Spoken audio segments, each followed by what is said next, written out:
రాజకీయ లబ్ధి కోసం దేవుణ్ణి రాజకీయాల్లో లాక్కండి సార్ అంటే ఎందుకు సార్ మీ పార్టీ వాళ్ళు వినరు? చంద్రబాబు నాయుడు సార్ గారి మాటలు వినండి ఒకసారి. తర్వాత మనం మాట్లాడుకుందాం.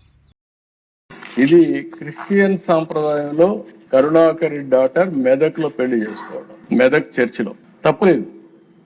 మీరు అలాంటి వాళ్ళని టీటీడీ బోర్డు చైర్మన్ వేస్తే న్యాయం జరుగుతుందని అడుగుతాం. సార్ నమస్తే సార్. మళ్ళీ ఎందుకు సార్ కొత్త వివాదాన్ని సృష్టిస్తారు? కరుణాకర్ రెడ్డి సార్ గారి కూతురు పెళ్ళి తిరుచానూరులో జరిగింది సార్. ఆ పెళ్ళికి బాలకృష్ణ సార్ గారు వచ్చారు, మీ సోదరు లాంటి ప్రముఖులు కూడా వచ్చారు సార్.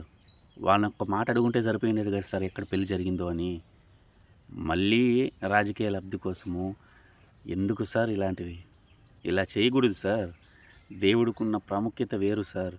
అన్ని విషయాల్లోనూ, దేవుని విషయాల్లోనూ ఎందుకు సార్ ఇలాంటి అబద్ధ ప్రచారాలు? వీడియో చూస్తున్న మీరు ఈ వీడియో మీద మీ అభిప్రాయాన్ని ఖచ్చితంగా కింద కామెంట్ చేయండి.